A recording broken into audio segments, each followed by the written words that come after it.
सूत्रधार हमारे सरदार वल्लभ भाई पटेल की जयंती आज हम लोग मनाने जा रहे हैं। आज जैसा कि सब जानते हैं कि आज 150वीं भाई पटेल का जन्म गुजरात राज्य के नाडियाबाद जिले में 31 अक्टूबर 1875 को हुआ था। नाम भाबर भाई पटेल किसान थे। माता का नाम लाडका पटेल था। ये बहुत बहादुर थे। तो एक बार इनके गाल में फोड़ा निकल आया, तो सब लोग कह रहे थे, डॉक्टर भी इवन ये कैसे इस छोटे से बच्चे के फोड़ा निकाला जाए। तो उन्होंने क्या किया कि फोड़ा निकालना भी नहीं था क्योंकि उनके शरीर पे पूरा इन्फेक्शन फैल रहा था। तो उन्होंने लोहे की सलाखों को गर्म करके खुद अपने हाथों से अपना ऑपरेशन टाइप का होता है ना, अपने ऑपरेशन कर लिया और उसकी जो गांठ थी अंदर की वो निकाल कर फेंक दी। तो ऐसे ही बहादुर हमारे यहाँ के थे सरदार वल्लभ भाई Patel. Iron man of India कहते हैं। बारडोली सत्याग्रह आंदोलन हुआ था, वहां पर महिलाओं ने इनको सरदार के नाम की उपाधि दी थी। मूर्ति है लगभग 182 मीटर लंबी। गुजरात के केवड़िया जिले में जो नर्मदा नदी के पास सरदार सरोवर बांध बना हुआ है, उसके पास इनकी 182 मीटर लंबी किसकी मूर्ति बनी हुई है?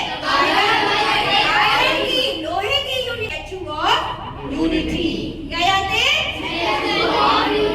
आज के दिन को हम लोग राष्ट्रीय एकता दिवस के नाम से जानते हैं, नेशनल यूनिटी डे। आज का यूनिटी लगभग 565 छोटी बड़ी रियासतों को मिलाकर इनका विलीनीकरण करके इनको एक सूत्र में, एकता के सूत्र में बांधा था। इसीलिए आज के दिन को हम लोग राष्ट्रीय एकता दिवस मनाते हैं। और इनका कहना था कि शत्रु का लोहा भले ही गर्म हो जाए, शत्रु का लोहा भले ही गर्म हो जाए, लेकिन लोहा ठंडा होकर ही वार करता है। मतलब अगर दो बच्चे दोनों लड़ रहे हैं, दोनों शत्रु हैं एक दूसरे के, वो भले ही गर्म हो जाए, लेकिन जो एंड होता है, अगर आप चाहें तो उसको बहुत शॉर्टकट से ही उस लड़ाई को समाप्त कर सकते हैं। जैसे कि हथौड़ा एकदम ठंडा होकर ही वार करता है, तो उस लड़ाई को शांति से सॉल्व कर सकते हैं। इस तरह ही अपने देश को एकता के सूत्र में बांध सकते हैं। और इनका दूसरा कहना था कि बोलने में मर्यादा मत छोड़िए, गालियां देना तो कायरों का काम है। इनका कहना है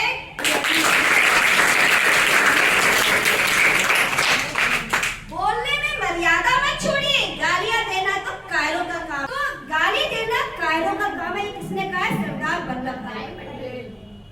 एक छोटी सी कहानी हम सुनाना जा रहे हैं।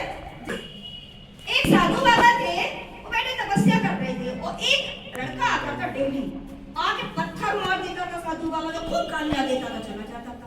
फिर दूसरे दिन आता था, खूब सारी, अच्छा लग गया।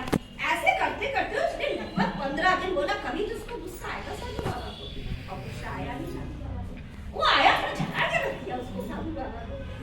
कहा इतने दिन से गाली दे रहा है, तो सुनाई नहीं पड़ती आपको क्या? क्या दिया था तुमने? गाली। साधु बाबा कहते गाली दी थी तो हमने तो सुनी नहीं। फिर बोले, अच्छा अगर आपने दी थी से कोई किसी कोई चीज देता है, कोई ग्रहण नहीं करता, वो चीज कहाँ जाती है? अरे उसी के पास जाती है। तो कहते जैसे अगर आपने किसी को कोई चीज गिफ्ट की, उसने कहा नहीं मैं नहीं लेता, तो उसी के पास आपने हमको आस्था दी थी, हमने वो एक्सेप्ट नहीं की, वो आपके पास ही चलेगी। अगर आप गालियों का प्रत्युत्तर करेंगे, उत्तर देंगे, तो वो आपके पास आएगी। और अगर